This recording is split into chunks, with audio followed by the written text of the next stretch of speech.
आज हम सब तत्वार्थ सूत्र जी के दूसरे अध्याय में चल रहे हैं। दूसरे अध्याय में भी जीव तत्व का वर्णन है। जीव के असाधारण भाव, जीव का लक्षण, भेद, इंद्रियां, विग्रह गति, जन्म और योनि, शरीर, वेद और अकाल मरण आदि के संबंध में इस अध्याय में लिया गया है। तो चलते हैं हम सबसे पहले जीव के असाधारण भाव। असाधारण का मतलब ही होता है जो सभी में साधारण रूप से न पाए जाएं, सिर्फ जीव तत्व में ही पाए जाएं।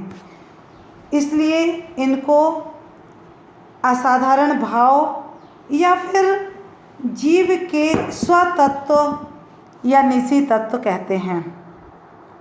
प्रथम सूत्र में आचार्य भगवान कह रहे हैं, औपसमिकक क्षायिकौ भावौ मिश्रश्च जीवस्य स्वतत्व मौदयिक पारिणामिकौ च। औपसमिक, क्षायिक, मिश्र, औदिक और परिणामिक ये जीव के स्वतत्व हैं या निजी तत्व हैं, या कहें कि जीव के ये 5 असाधारण भाव हैं जो सिर्फ और सिर्फ जीव में ही पाए जाते हैं। आगे अब इन भावों को हम समझते हैं कि ये औपसमिक भाव क्या कहलाते हैं। जीव के असाधारण भाव का यह चार्ट है जिसके द्वारा हम समझ सकते हैं कि ये जीव के असाधारण भाव हैं।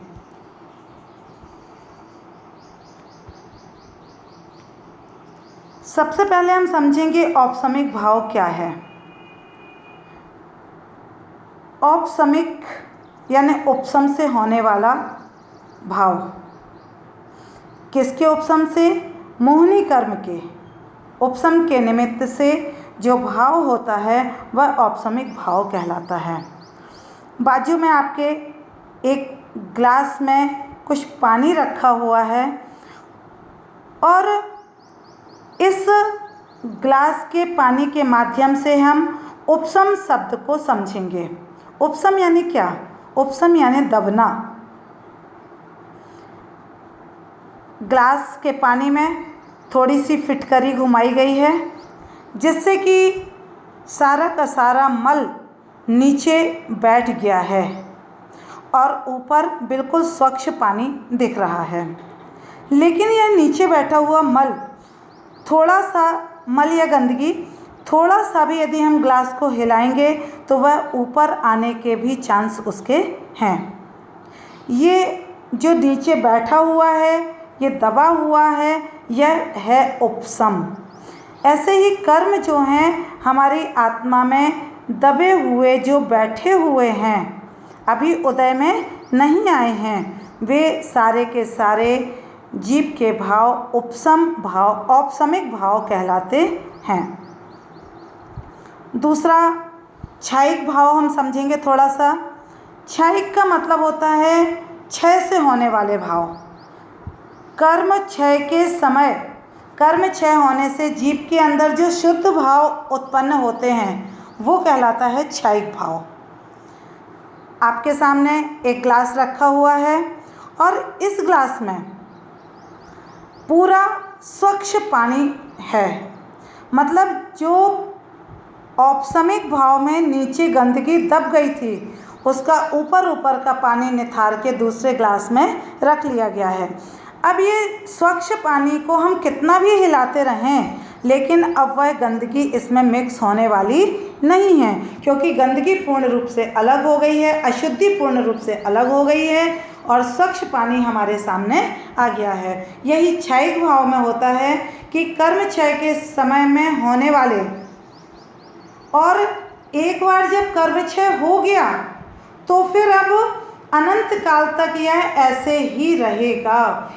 एक बार शुद्ध भावों की प्राप्ति हो गई है फिर पुनः वे अशुद्ध नहीं होंगे। ऐसे जीव के शुद्ध भावों को हम क्षयिक भाव कहते हैं। इसके बाद तीसरा भाव आया है मिश्र भाव। मिश्र भाव का ही दूसरा नाम है क्षयोपशमिक भाव। क्षयोपशमिक भाव का तात्पर्य है कि कर्म के क्षयोपशम से के निमित्त से होने वाले जो जीव के भाव हैं वे क्षयोपशमिक भाव कहलाते हैं। अब हम समझें कि ये क्षयोपशम है क्या। क्षयोपशम वास्तव में इसमें क्षय भी है, उपशम भी है और फल भी है। जब ये तीनों चीज़ें एक साथ हो जाती हैं तो वह कहलाता है क्षयोपशम। जैसे जल में कुछ मैल का अभाव हो गया है, कुछ नीचे दबा हुआ है एवं कुछ प्रकट अभी है, तो ये कहलाता है क्षयोपशमिक भाव। और इसके बाद है अगला भाव चौथा औदिक भाव। कर्म के उदय के निमित्त से जीव के जो भाव हैं वो औदिक भाव कहलाते हैं। जैसे आपके सामने ग्लास में गंदा पानी रखा हुआ है, मतलब सारी की सारी अशुद्धि उदय में चल रही है, पूरे पानी में मिक्सअप चल रही है, यह है औदिक भाव या उदय। इसके बाद पांचवा भाव लिया गया है पारिणामिक भाव। पारिणामिक भाव जो है वह पूर्ण रूप से कर्म निरपेक्ष है। इसमें कर्म का न उपशम है, न क्षय है, न क्षयोपशम है और न उदय है। इन सब से निरपेक्ष जो जीव के परिणाम हैं वे पारिणामिक भाव कहलाते हैं। अगले सूत्र में इन भावों के भेद को कह रहे हैं। द्विनवाष्टा दशैकविंशति त्रिभेदा यथा क्रमम। क्रम से औदिक भाव के 2 भेद, क्षयिक भाव के 9 भेद, क्षयोपशमिक या मिश्र भाव के 18 भेद, औदिक भाव के 21 भेद और पारिणामिक भाव के 3 भेद होते हैं। इस चार्ट के माध्यम से हम भावों का भेद और उनके प्रभेद कितने हैं उनको जान सकते हैं। कुल टोटल इस अध्याय में 53 सूत्र हैं और इन भावों का टोटल भी 53 ही है। इस प्रकार से यह अपना भाव इन 2 सूत्रों में पूर्ण हुआ।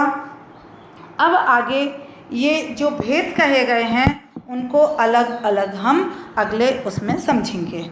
जय जिनेंद्र।